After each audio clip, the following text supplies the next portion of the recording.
I called, this is Ashmore Goodson, he does a lot of our erosion control stuff. So I calls him and I said, I'm thinking about some ways to stoke up this oil, what do you think about this?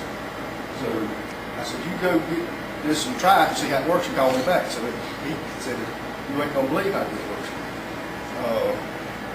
We think this is a good idea, and we're pitching this idea, but we would like to be able to do the work. So that's kind of where we're at with it.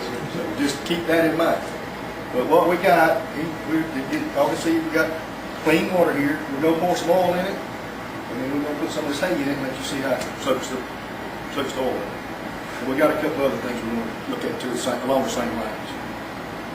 This is just some burn oil that he's got.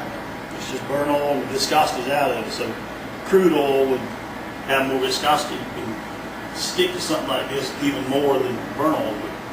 There's two types of hay in the southeast United States. And one of them is coastal Bermuda. This is the main common one. This is it. Bermuda grass. And the other is the Bahia grass. I'll show you some examples.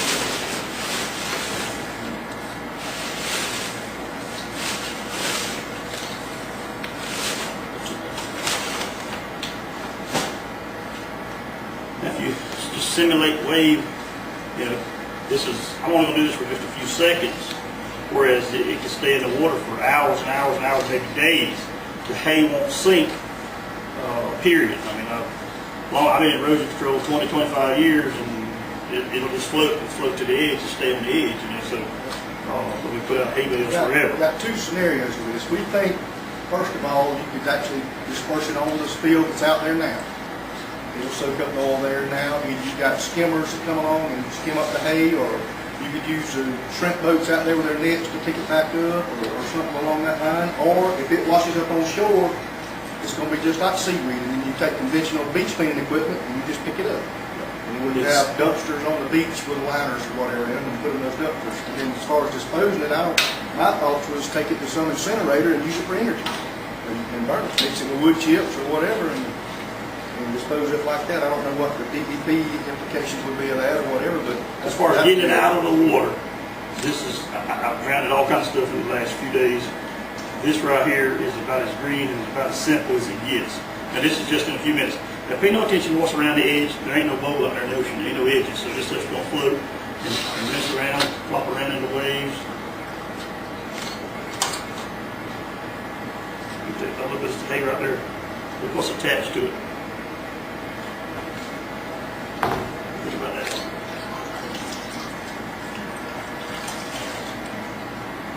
With a quarter of a pound of dry hay.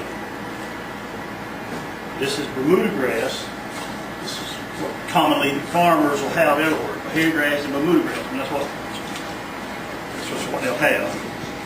Now there's one other type, hay straw. It's wheat straw, oat straw. It don't have any kind of seed, wild nothing. It can't come up.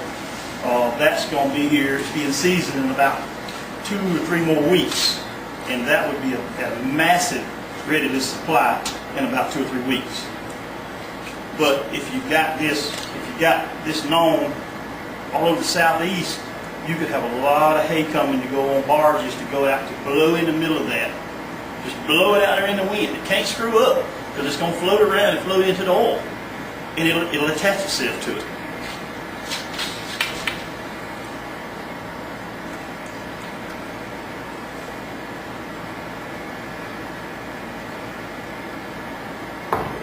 That's a lot different than when I poured it in there. Now I can take a little bit more hay and clean it right on up.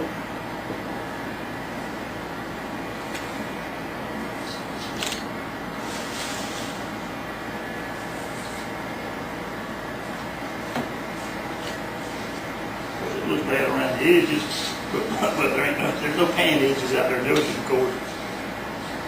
And really, if you look inside there, there's a lot of hay, look, inside here that hadn't yet grabbed any oil. So the hay scattered out will do more weight at you. You want it more waves, right? The more you blow it, the more you scatter it. Each one of them can pull a lot of oil out.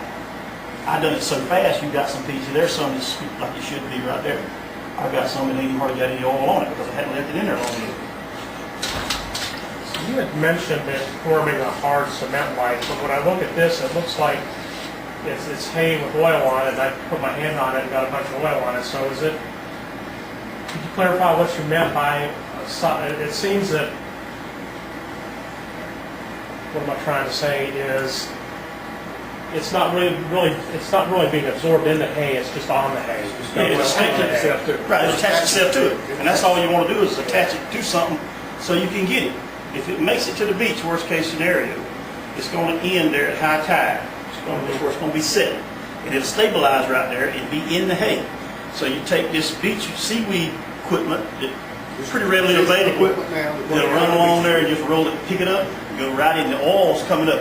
If it washes up there without being attached to something, you got it in the sand, you can't get it. In other words, you got a mess to get it. So this would skim it more off the top of the sand as opposed to removing more of the sand. That's right. That's right. You just skim it, and the sand jiggles down it just like getting the seaweed stuff with seaweeds on the beach. But you don't start there. You preemptive. You go deep out there where it's at with barges and stuff, and blow this into it, and it'll be mixing and churning. And then you can put people with nets. Big round bales of hay that you put in a blower, and it actually chops it up and blows it out in this form. So you got a lot of hay here that's still clean because there's no more oil left there.